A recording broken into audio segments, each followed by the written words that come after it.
Hey everyone, today I am back in Chaos Zero Nightmare to take a look at the newest character, Narja. She came out yesterday and is our first support unit that we have gotten since the game has released. And she does kind of everything that you would want a support unit to do. She provides you with a lot of healing, a very nice steady amount of damage buffing. She also provides some tenacity damage increase, she provides some AP cost reduction, and on top of that she also does a decent amount of damage herself. So let's take a look at how she does it and how you might potentially want to build her in terms of epiphanies and whatnot, because there are some very specific builds that you can try to get on her to buff very specific team compositions or very specific units. And then of course we'll also go over like a general purpose build, as that is the one that I've personally used the most so far to clear things like Basin of Hyperspace and also the new Tower game mode. So the first thing that you want to do when you are building Narja is make sure that you have more than 300 defense. Definitely not that difficult to get, but it is very important because of this potential node over here. It gives you 10% damage to your veracity mechanic, and at 300 defense or higher, it gives you 20% damage to the predation mechanic. So that's very important to get. The rest of her potentials, honestly, you can leave them at level 1. This big node is kind of useless to get because it increases the heal of your basic card, and the basic card's heal is not important at all. Same thing with this node, you can honestly leave it be if you plan to remove the basic cards, but it's kind of cheap to get, so if you do leave a basic card in there, this is really nice, adds veracity to the basic heal card, and veracity is something that we definitely are going to be wanting to have. But everything else, it's kind of whatever, we don't care about the healing from our basic card. Neutral cards, we're only going to be getting things like Rally, Gear Bag, Attack. Those don't do damage, so we don't really care about that either. And then your unique cards, you can level this one up if you want, because she still does a decent amount of damage, and so increasing the damage of that by a bit is not too bad. Same reason why you might want to upgrade the defense node and the crit chance node. She does okay damage, so they are okay if you want to invest more into her. Right now, as you can see, I need to go farm a lot more for the potential upgrade materials, which is why they are all still at level 1. Eventually, I'll probably level these up, but honestly, even at level 1, I have been able to clear tier 10 chaos with her just being the sole sustainer of the team without any issues. So even just everything at level 1, she is very powerful. So let's then take a look at her cards. So basic cards, we can kind of ignore the attack cards because this is just defense-based single target damage. Don't care about that. But the heal is where things start to become a little bit more interesting, as this is where we get introduced to the veracity mechanic. So whenever we hit an enemy with an attack card, we get a 40% fixed heal. And if our health is 50% or higher, we get a 30% damage amount to our attack cards. Now this is actually a 40% damage amount because of the potential node that I just talked about. Every time this effect triggers, we will be reducing our stacks by 1, and we can have a maximum of 30 stacks. Now this does mention hitting with an attack card, meaning that if you're playing Chizuru, who hits twice with her basics or who hits 3 or more times with her Shadow of the Moon, every hit of those cards is going to be triggering the heal and also triggering the damage bonus, but also triggering the stack decrease on this veracity mechanic. However, building her around a lot of veracity, it is possible to just stack this up really high, and then even a combination of Chizuru plus Serenial might not even be able to like reduce your veracity to 0. So if you have a good deck, then this will pretty much always be active, which means you're always getting a lot of healing, and you're always getting a 40% damage bonus, which is really nice for her to just kind of exist on the team. Then we have Shackles of Hunger. This deals defense-based damage 3 times to a single target, and then also gives you 4 veracity whenever you draw the card. Now the cool thing is that this will apply on the start of turn. It's not like Yuki's draw mechanic.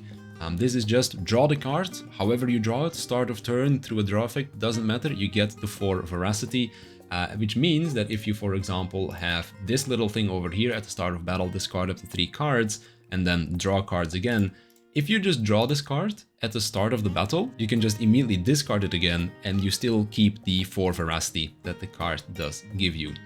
Then we have some AP cost reduction through this card every time we activate veracity, or at least the next 2 times. And then we get 1 cost reduction on a random card in hand. We have voluntary control, which gives you veracity stacks if you don't have 6 stacks yet, and if you have more than 6 stacks, it gives you predation stacks instead. And then predation is this 80% damage buff whenever we have veracity stacks. But think back to our potential node, this is actually a 100% damage buff instead.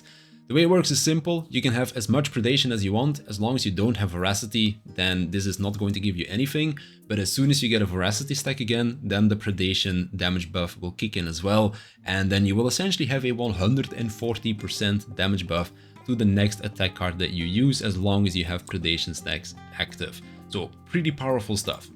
And we also have a tenacity damage taken by enemies by another 100% until the next ravage. So this is a buff that just stays on the enemy until they get ravaged. Kinda nice as well if you were to pair her with Serenial, for example. But honestly, tenacity damage is nice on any character because it means you can potentially generate more AP. And then last but not least, we have Mealtime. This card does a lot of things. It heals you, deals AoE defense-based damage, and gives you 4 predation. It has a very expensive cost at 6, but whenever your veracity decreases, you decrease the cost by 1 on this card as well. So even on the very first turn, you might be able to get this to 0 cost, and then you're able to play this. And last but not least, we have our ultimate. It gives you 10 veracity, deals single target defense-based damage, and then if Mealtime is in the graveyard, it gives you 5 predation as well. So the only thing you need to pay attention to with this one is that you use it when Mealtime is in the graveyard. So when it comes down to like her general purpose build, I guess you could say, you want to look for cards that give you a lot of veracity, and then some cards that maybe give you some predation as well through some of their effects. However, there are a couple of interesting builds that we can do with her. The first one is building around Mealtime. Now, Mealtime is pretty strong, gives you healing, does decent damage, and gives you those predation stacks as well. And we are able to kind of get this card more frequently. So for example, with voluntary control, if Mealtime is in the draw pile, move it to hand. If it's in the graveyard, give a big morale buff instead. 3 morale is about 60% damage. So this is kind of making it so that either you're gonna get damage from this by pulling Mealtime and then getting those predation stacks, or if you can't pull Mealtime, then at least you're gonna get 3 morale out of it, which is also a very powerful buff. Same thing with Bottomless Hunger. We can also make this over here, give you 7 veracity, and then for 1 turn, every time veracity is activated, the next Mealtime gets a 40% damage buff attached to it. So if you pair those 2 effects together, make Mealtime do a lot of damage, pull Mealtime more often, well, you can kind of see where we're going with that. We can also go for a basic damage focused build with this upgrade card right here. Whenever we use a basic attack card and it inflicts a hit, we get 1 veracity for that, which means that basic attack cards are veracity neutral now. And then we also get a 50% damage amount to those basic cards. So really nice if you're pairing it with a Mei Lin, or can also be really nice when pairing it with Chizuru, because there is a basic attack focused build for her as well. And then there is also a bit of a niche, and something that I still have to test because I have not gotten lucky with it, but a defense-based focused buffing build. Not sure if it works exactly the way I think it works, because again, I have not been able to test this, but it at least seems pretty interesting. This card can apply a 100% defense-based damage taken debuff to the targets for 2 turns. And then we also have an upgrade on Bottomless Hunger right here, where for 1 turn it gives a 100% defense-based damage buff. Not sure if this card applies to the rest of your team. It might just apply to Narja herself, but if it applies to the rest of the team, can be kinda cool. And then there is also one version over here where it gives you a shield and then it decreases your veracity by a maximum of 3, and then it repeats the effect for each amount decreased, which means that you can get multiple shields through this card. So if you're playing with Amir, for example, this could trigger her Metalize multiple times by just playing this one card. So seems kind of interesting. I've not been able to test it myself yet. I am trying to get a build going where I can test all of these things, because if anything, it looks kind of interesting, and I kind of want to use my Magna again, because I really like Magna, but she just doesn't really feel that strong right now. So I'm hoping that like her defense-based stuff works on other characters, and then it could be kind of cool to buff those defense-based units like Amir, like Magna. I would definitely like to run a team with Magna, Amir, and Narja at some point. And then for voluntary control, there's also another cool one when we are pairing her with someone like Mei Lin or Serenial, where we get 10 veracity from the card itself, but it's an upgrade card, so it's a one and done. But then we select one attack card in our deck, can be anywhere in the deck, doesn't matter if it's in the draw pile, in your hand, or in the discard pile. And then you get 1 predation every time that card is moved to the hand. So if you're pairing that with Mei Lin, you can throw that on one of her basic cards. You pull your basic cards quite often on her. With Serenial, there's a really cool version of Homing Laser as well, where at the start of battle over here on Ravage or at the start of turn, move this to hand, so you could like trigger this at least once a turn, maybe twice because you're ravaging and you're pulling the card again. So that way you can kind of get your predation stacks going as well. So there's a lot of cool ways how you can kind of go about building her. You can also build her for personal damage if you want to do that, because there is definitely some versions over here where it deals like more damage and then more hits for each veracity that you have. You can turn her kind of into Serenial, where if you trigger enough veracity, the card just comes back to your hand every turn. You can also turn this into a giant buff, where you get to keep it around, and then you decrease veracity by a maximum amount of 5. The next attack card you use gets buffed to Oblivion, and then if you were able to decrease it by 5, you also get 3 predation stacks on top of that. So this is really strong if you pair it with, for example, the Shadow of the Moon card of Chizuru. So there's definitely a lot of cool ways that you can build this character, which makes her kind of fit into just about every team. Do you just want a generic healer and damage buffer? You can do that. Do you want like focused more on basic attack damage? You can do that. Do you want to focus on defense-based damage? You can do that too. Do you want to make her deal more damage? Also works. So there's a lot of cool ways that you can build her, but it does mean that you need a very specific amount of epiphanies that kind of go right for you to get those specific builds going, which means that right now I've gotten a pretty decent build for her, but it's the only good one that I've had, and I've run like I think 5 or 6 chaos runs with her so far, and this is the only one that I felt was worth keeping. This is basically just a huge amount of veracity buffing that I can get, but it's felt pretty good to play so far, and I have cleared like tower as well as Basin of Hyperspace using this deck on her. But yeah, pretty cool unit. So let's then quickly go over the rest of her stuff as well. For partner, of course, no surprise here, Gaia is going to be the best in slot.